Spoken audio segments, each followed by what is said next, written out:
morning, beautiful. Good morning, good morning. I hope you are doing well, and I hope you are liking, commenting, subscribing, and clicking that link down below. Girl, I am so glad that you are here with me today.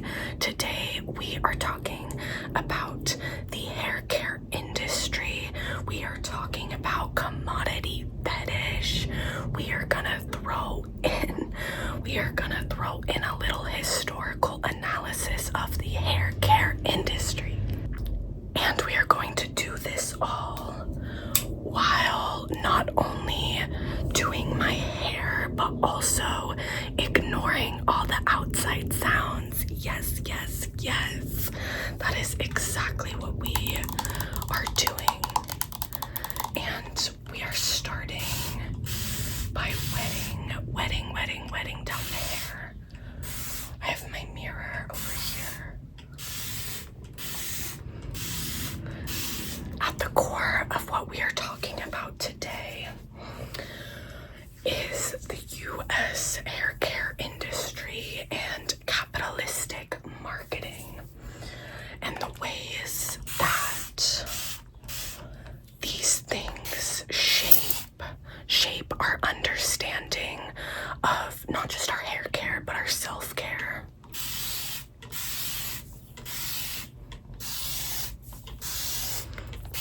Over specifically the last century, we have been fed all kinds of marketing messages and ploys telling us that we need to buy this certain product so then that way we can be pretty, because don't we want to be pretty? Of course we do, of course we do. And this goes back, like specifically, like I was saying, over this past century.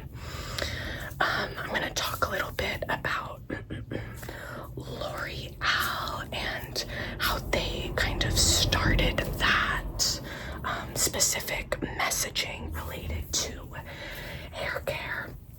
And this all, looking for don't mind my messy floor.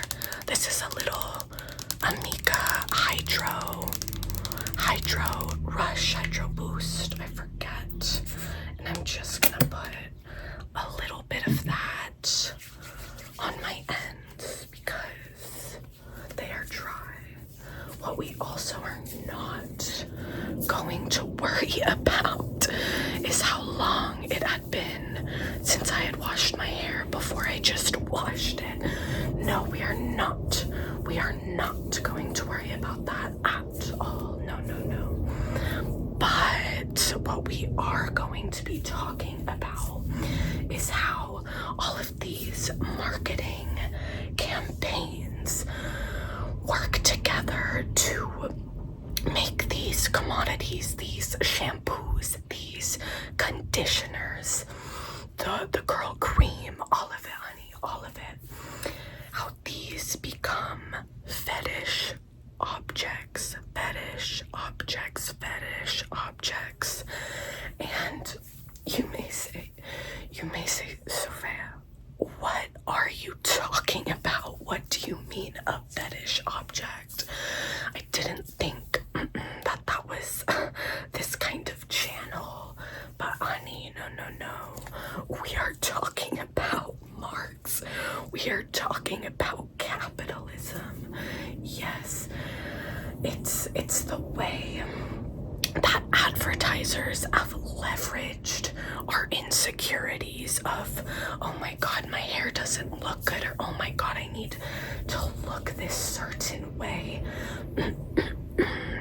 And if I get this product, then I'm going to feel better. I'm going to feel beautiful. Now we're gonna go in with a little bit of this Amica Thick Volumizing Base. Yes. I'm going to do a lot of this. And we're gonna talk about how the US hair care industry, as I've said,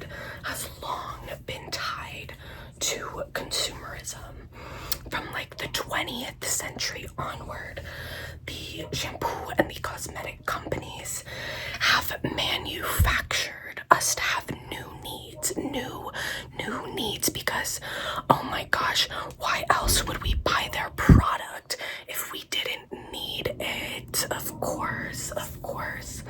There was this 1948, we're gonna go ahead and brush this through.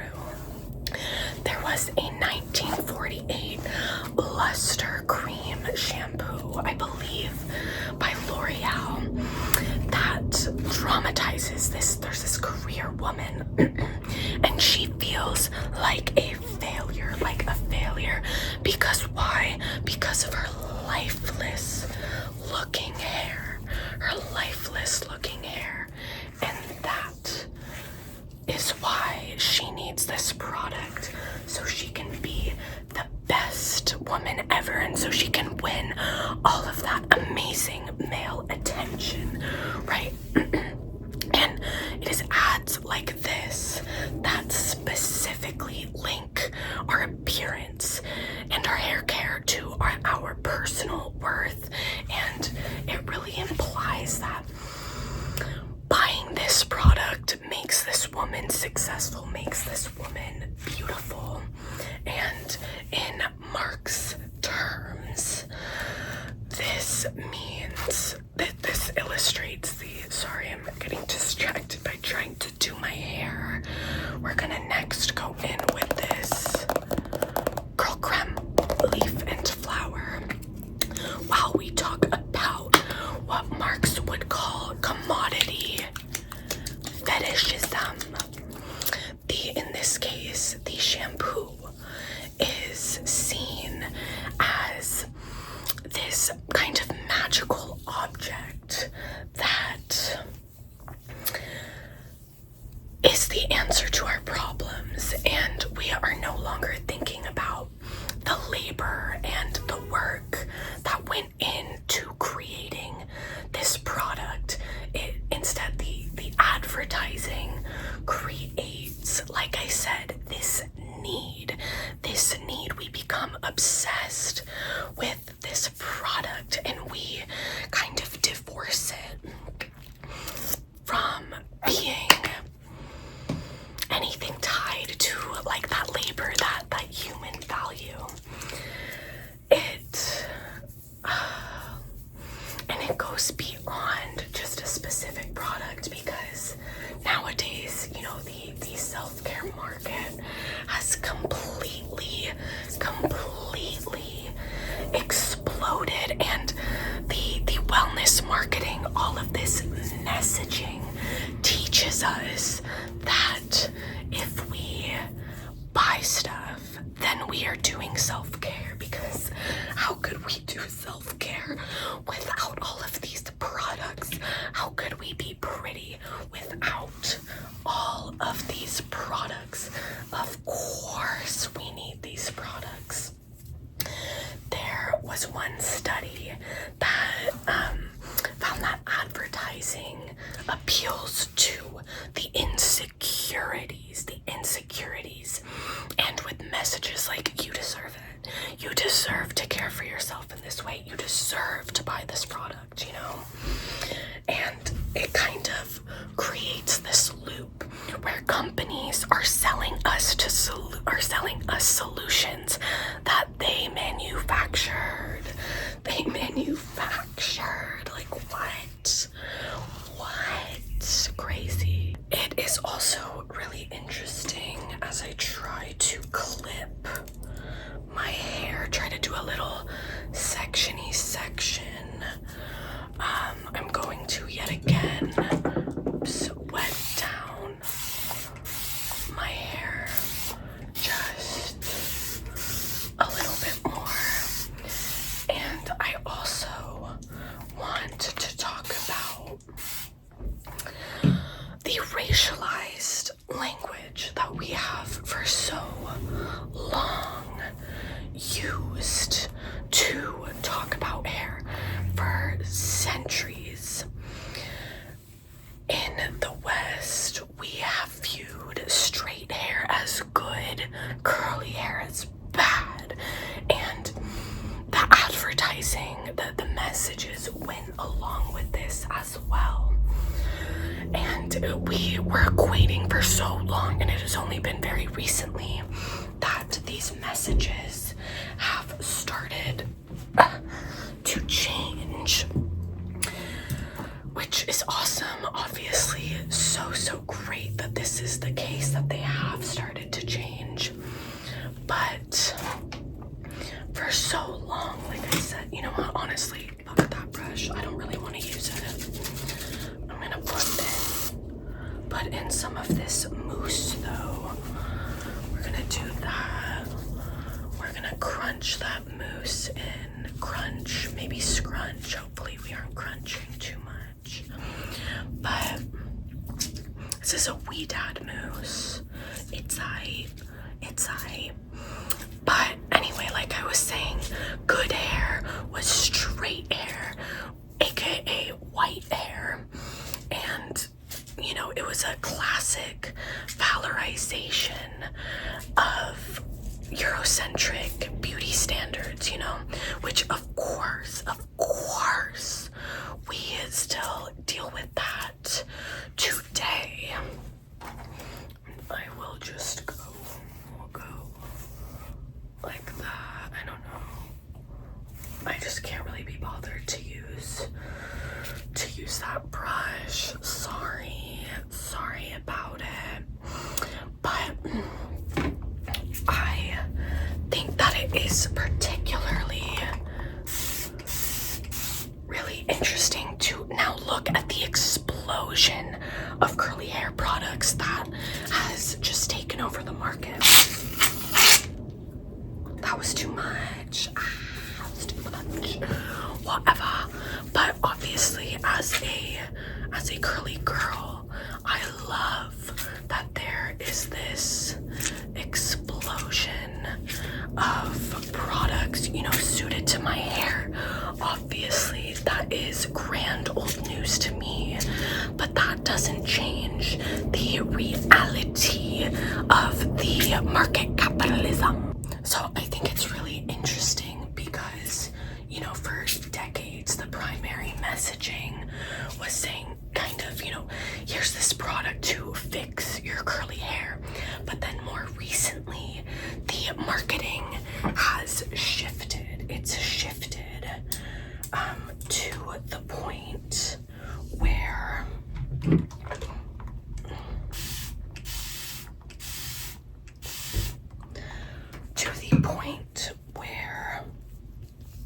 I kind of want to add a little bit more of this, to the point where now curly hair is celebrated. Oh my gosh, love your curly hair. It's so great. But obviously the market is still at play. And just, I don't know what I'm doing with my hair, guys. I'm like kind of over it, kind of not particularly interested in it, truthfully. A little bit more interested in talking about market capitalism. Like, that's where I'm at, you know, so do with that what you will. Anyway, but where am I gonna part my hair? My bangs are like too long, low-key, to style as bangs in a way that I actually like. So, oh my god, it's a mess, my hair's a mess. I don't know what to do. I guess I'll just try to, like, I actually don't know. I actually don't know what I'm doing. But of course the market is still at play and they need you to need their product. Duh. Where's my comb? Whatever. I'll just part my hair like this. I guess.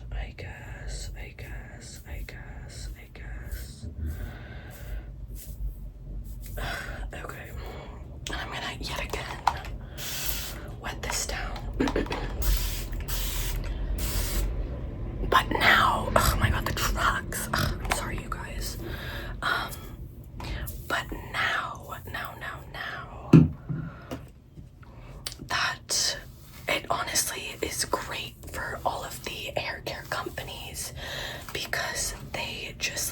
doubled the amount of products that they can make. Honestly, tripled, because we have to cater to wavy hair as well. That now we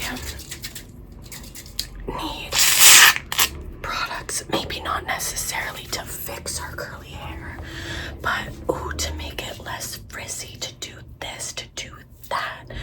You know, it's just because the messaging has changed. That doesn't mean that the overall theme, the theme of manufacturing a problem and then a company with a product has the solution.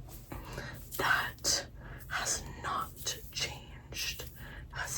It has not at all. No.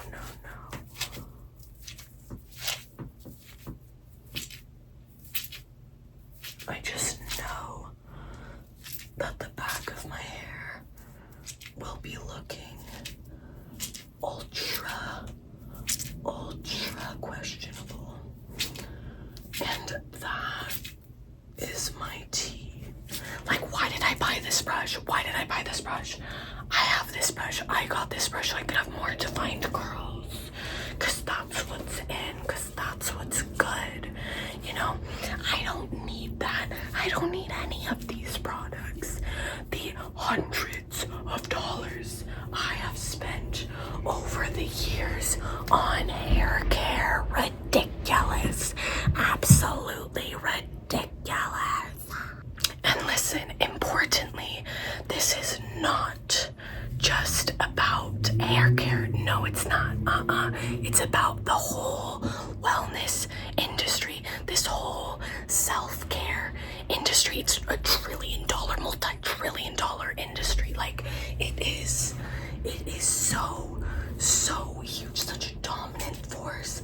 And oh my god, I love it because yay, shopping, products, this product's gonna make me feel better. Oh my gosh, yay. You know, that's how I feel about it, at least. And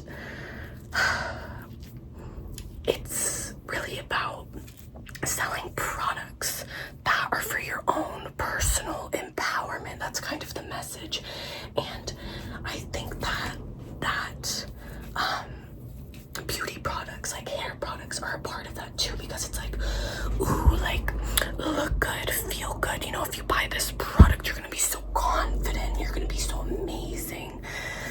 And that has led to some smart people talking about the idea of feminist consumerism. Basically, that describes how, like, feminist themes of empowerment are used to sell goods. And this again leads to that cyclical pattern of consumption, where the consumers, they are buying a product. Maybe it's an anti-aging cream, maybe it's the curl cream, who knows, to feel better. But when that product doesn't work, you know what I mean? When maybe you still have wrinkles or you still have frizz in your hair. Oh girl, don't worry. Oh my god, don't worry. There's another product for you. There's another product coming on the shelves to save the day. Don't worry for a single moment. I'm gonna be working at Ulta again. Mama, there are aisles of problems. Aisles of products to fit problems that honestly, like, aren't even real problems. Like, so what if your hair is messy or your skin is wrinkly? You know what I mean? It's natural. But also, I say all of this as I'm putting in hundreds of dollars of product into my hair. You know what I mean? You know what I mean? I want to, like, have this more. I want more volume. Needing the volume.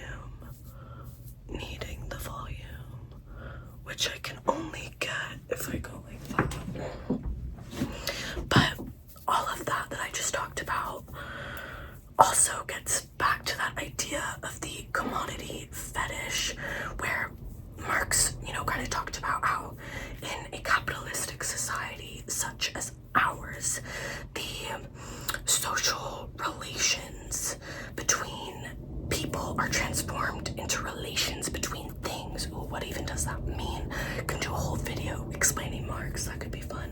Because also, like, girl, I don't know. You know what I mean? Let's learn about it together. But basically that commodities become endowed with life, with a life force, like I was saying before about, I love the build-up, the product in my hair. That's great, perfect. Anyway, that, like I said before, that these products are no longer just objects. No, they have a life of their own, and they are life saving, they are life problem solving, you know. And the bigger social context, and even like the labor especially, that goes in to all of these products is completely ignored.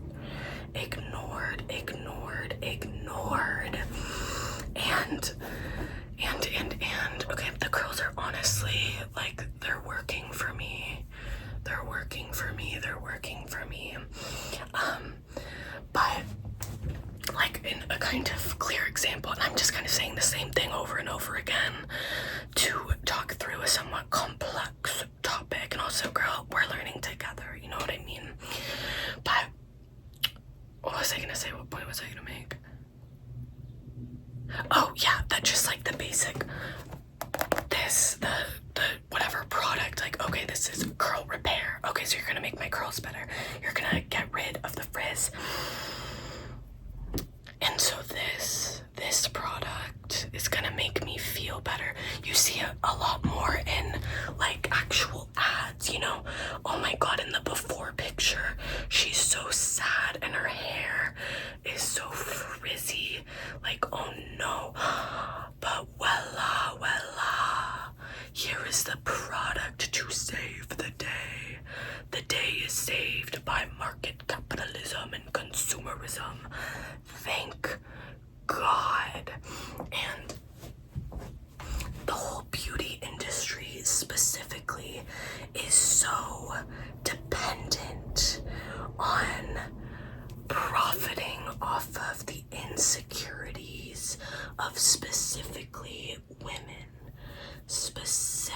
women, because oh my gosh, for centuries our bodies have been policed and controlled, and there's always new messaging telling us what product is best and how we should be looking. This also, oh my god, like in terms of body mama, these changing beauty standards, even like 10 years ago, oh my god, you need that BBL, but nowadays it's like, no, get on Ozempic and be negative 26 pounds, you know.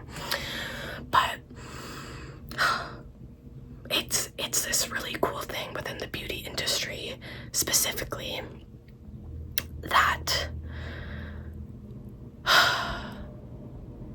it is the capitalistic for I love being a liberal arts fucking college student, me on my summer break.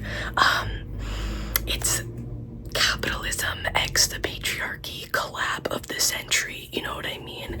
Where it's, you know, the patriarchy telling women that, you know, they're oh my god, the siren stop. The patriarchy, you know, obviously objectifies women and ties a lot of their worth to their sexual capabilities and also their, you know, their appearance, like self-worth linked to appearance, right? And then, don't worry, the market, the marketing, the capitalistic forces then create all of these products so that we can fit into that societal ideal, you know, which often is informed by the patriarchy. I will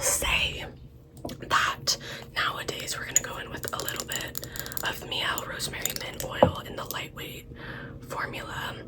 I will say that in recent years, you know, rise of women-owned businesses and also black-owned businesses, because undoubtedly, oh my god, colonization and hair, whoa, that is a whole video series.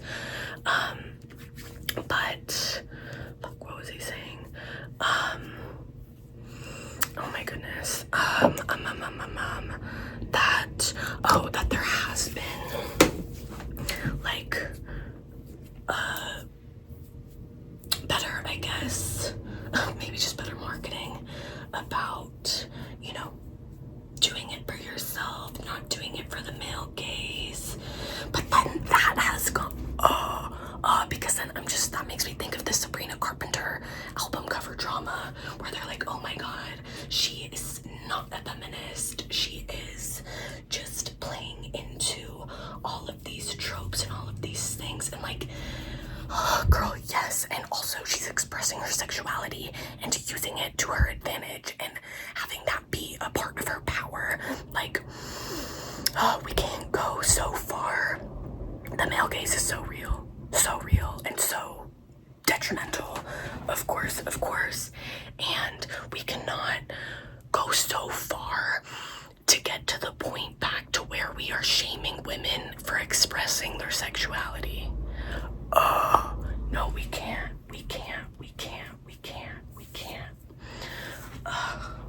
Okay, just got a call from my aunt, which interrupted the video, but that's okay. That's alright. The message I want to leave you with is that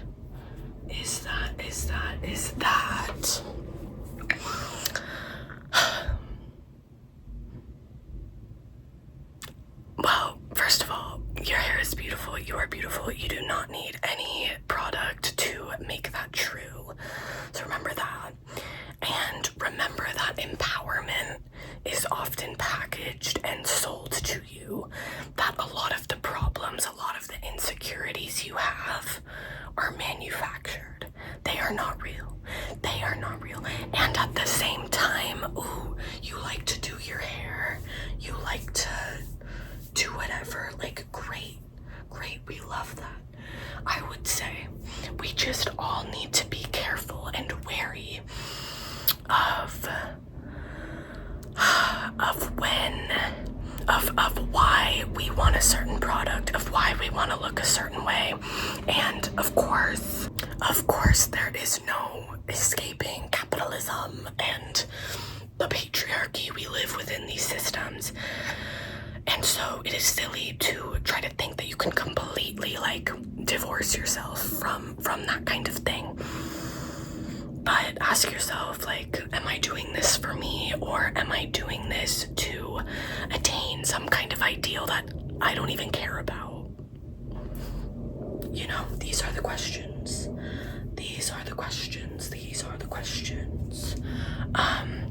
Okay, so I'm gonna go. I have to call my family and then I have therapy. But I hope you enjoyed this video. Sorry that there were 8,000 million planes going on. I'm sorry about that. Sorry. My god, and the trucks. Ridiculous.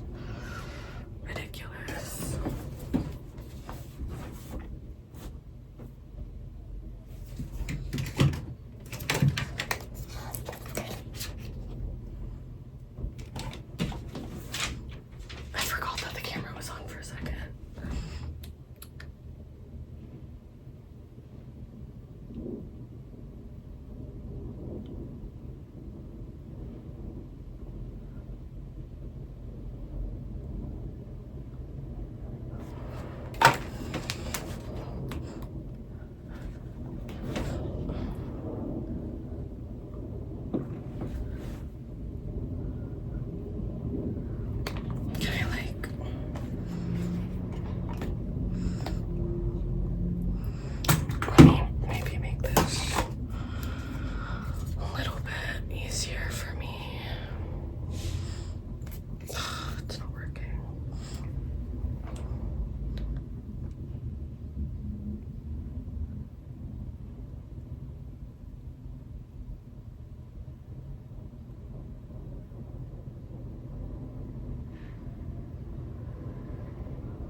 right? Something like that. Anyway, I love you so much. I hope you have a fantastic day. Call me, text me, FaceTime me, and of course, don't forget to like,